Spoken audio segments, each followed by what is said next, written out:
क्या आपने कभी सोचा है कि दुष्ट आत्माएं इंसानों के बजाय सुअरों में क्यों जाना चाहती थी? एक ऐसी खतरनाक स्थिति की कल्पना करें जहां एक आदमी, जिसे बहुत सी दुष्ट आत्माएं परेशान कर रही हैं, यीशु से मिलता है और उसके बाद जो होता है वो सब कुछ बदल देता है। जैसे ही सुअर गलील की झील में कूदते हैं, हम एक चौंकाने वाला सच सामने पाते हैं जो सिर्फ यीशु मसीह की ताकत को ही नहीं बल्कि हमारे पाप और मुक्ति के बीच के छिपे हुए फैसलों को भी उजागर करता है। हमारे साथ बने रहिए, क्योंकि आज हम इस रहस्यमयी और रोमांचक बाइबल की कहानी को गहराई से जानेंगे। लेकिन उससे पहले हमारे चैनल बाइबल की कहानियों को सब्सक्राइब करना ना भूलें और वीडियो को लाइक और शेयर जरूर करें ताकि आप कोई भी वीडियो मिस ना करें। तो चलिए शुरू करते हैं। यह सवाल कि दुष्ट आत्माओं ने यीशु से क्यों कहा कि हमें सुअरों में भेज दीजिए, कई लोगों के लिए सोचने का विषय है।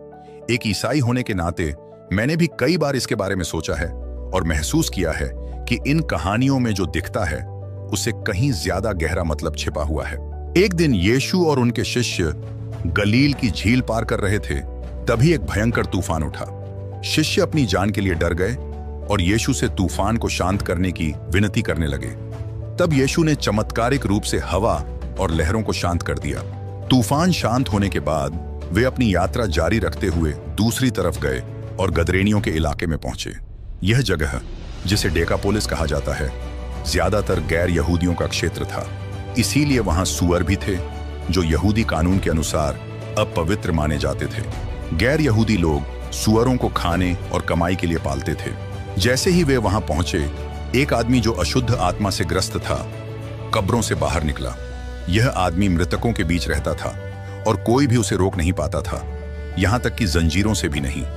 उसे कई बार हाथ और पैरों में बांधा गया था, लेकिन वह जंजीरों को तोड़ डालता था। वह दिन रात पहाड़ों और कब्रों के बीच घूमता रहता था, जोर जोर से चिल्लाता और पत्थरों से खुद को चोट पहुंचाता था। जब इस पीड़ित आदमी ने दूर से यीशु को देखा तो वो उनके पास दौड़ता हुआ आया और उनके पैरों में गिर गया।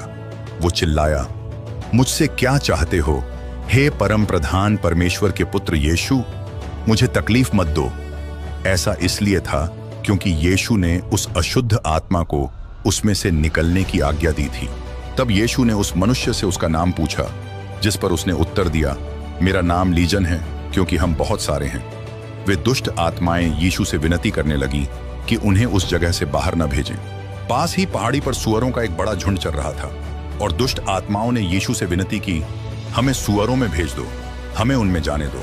यीशु ने उन्हें इजाजत दे दी और अशुद्ध आत्माएं उस आदमी से निकलकर सुअरों में समा गईं। झुंड करीब 2000 की संख्या में था। जैसे ही दुष्ट आत्माओं ने उनमें प्रवेश किया, सुअरों का झुंड तेजी से ढलान से नीचे झील में कूद पड़ा और डूबकर मर गया। सुअरों के चरवाहे तुरंत गांव और आसपास के इलाकों में भागे और लोगों को जाकर यह घटना बताई।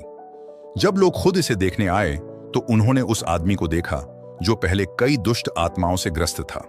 अब वह वहां बैठा था, कपड़े पहने हुए और पूरी तरह शांत और ठीक दिमाग में था। यह देखकर लोग डर गए। जिन लोगों ने यह घटना देखी थी, उन्होंने भीड़ को बताया कि उस दुष्ट आत्माओं वाले आदमी के साथ क्या हुआ और सुअरों का क्या हुआ। यह सुनकर लोग यीशु से विनती करने लगे कि वे उनके इलाके से चले जाएं। जब यीशु नाव में चढ़ रहे थे तो वह आदमी जिसे चंगा किया गया था उनसे विनती करने लगा कि वह भी उनके साथ जा सके, लेकिन यीशु ने उसे अनुमति नहीं दी। इसके बजाय यीशु ने उससे कहा, अपने घर जाओ और अपने लोगों को बताओ कि प्रभु ने तुम्हारे लिए क्या क्या किया है और तुम पर कितनी दया दिखाई है। उस आदमी ने यीशु की बात मानी और 10 शहरों में जाकर यह खबर फैलाने लगा कि यीशु ने उसके लिए क्या किया है। यह सुनकर लोग हैरान हो गए। दुष्ट आत्माओं ने यीशु के सही नामों का इस्तेमाल किया, जिससे पता चलता है कि वे उन्हें पहचानते थे और जानते थे कि यीशु उनके अधिकार के लिए खतरा है। उनका यीशु को परमेश्वर का पुत्र कहना यह दिखाता है कि वे जानते थे कि उनका समय सीमित है और उन्हें कभी ना खत्म होने वाली सजा का डर था। उन्होंने पूछा, हे परमेश्वर के पुत्र, आप हमसे क्या चाहते हो? क्या आप हमें तय समय से पहले सजा देने आए हैं? यह सवाल यह दिखाता है कि परमेश्वर का राज आने वाला है और शैतान के गढ़ों को जीतने का समय नजदीक है। दुष्ट आत्माओं को पता था कि उनके लिए सजा आने वाली है, इसलिए उन्होंने सुअरों में जाने की विनती की। लेकिन उनका यह प्रयास अनंत काल की सजा से बचने का था और इससे उनके अर्थली होस्ट्स का नाश हो गया। यीशु के पास उनकी मांग को ठुकराने का कोई कारण नहीं था, क्योंकि यह अंत में उनके मकसद को पूरा करता था। यह आदमी को दुष्ट आत्मा से मुक्त कर देता था और दुष्ट आत्माओं को अशुद्ध जानवरों में भेज देता था, जो कि तोरा की शिक्षाओं के अनुसार था। यह घटना यीशु की जंगल में परीक्षा के विपरीत है, जहां उन्होंने शैतान की मांगों को ठुकराया, जो उन्हें असमर्थ करने की कोशिश कर रही थी। इसके विपरीत दुष्ट आत्माओं की मांग ने यीशु को पाप करने के लिए नहीं मजबूर किया, जो उनकी मांगों के स्वभाव में एक महत्वपूर्ण अंतर दिखाता है। दुष्ट आत्माओं की सुअरों में जाने की मांग उनकी पहचान को दर्शाती है। जैसे सुअर को अशुद्ध माना जाता था, वैसे ही दुष्ट आत्माएं भी अशुद्ध थीं। उन्हें झुंड में जाने की अनुमति देकर यीशु ने बुराई पर अपनी शक्ति दिखाई, लेकिन यह भी दिखाया कि उस इलाके के लोगों की असली प्राथमिकताएं क्या थीं।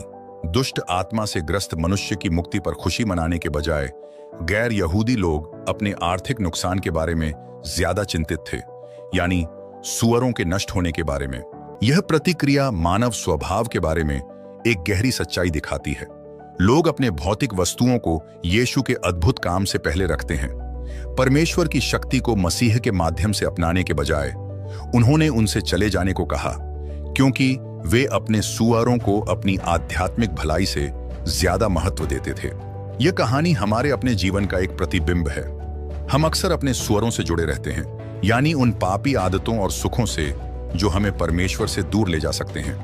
गड़रेनियों की तरह हम कभी कभी परमेश्वर को अपने जीवन से पाप हटाने से रोकते हैं, खासकर जब इसका मतलब होता है कि हमें उन चीजों को छोड़ना पड़ेगा जो हमें पसंद हैं या लाभदायक लगती हैं। लेकिन पाप को पकड़कर रखना हमारी आध्यात्मिक सेहत के लिए हानिकारक है। बाइबल हमेशा संसार की इच्छाओं और परमेश्वर की आज्ञा के बीच के संघर्ष को बताती है।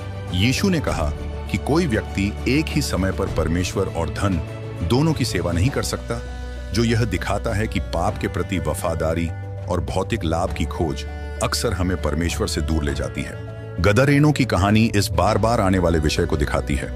लोग अक्सर आध्यात्मिक जीवन की बजाय दुनिया की बातों को चुनते हैं। रोमियो 12 में पौलुस ईसाइयों से कहता है कि वे इस दुनिया के तरीकों के अनुसार न चलें, बल्कि अपने विचारों में बदलाव लाएं, ताकि वे परमेश्वर की इच्छा को समझ सकें। यह पाप से बचने और आध्यात्मिक नवीनीकरण को अपनाने की जरूरत को दर्शाता है। इसके अलावा यह घटना यीशु की सेवा की सार्वभौमिक प्रकृति को दिखाती है।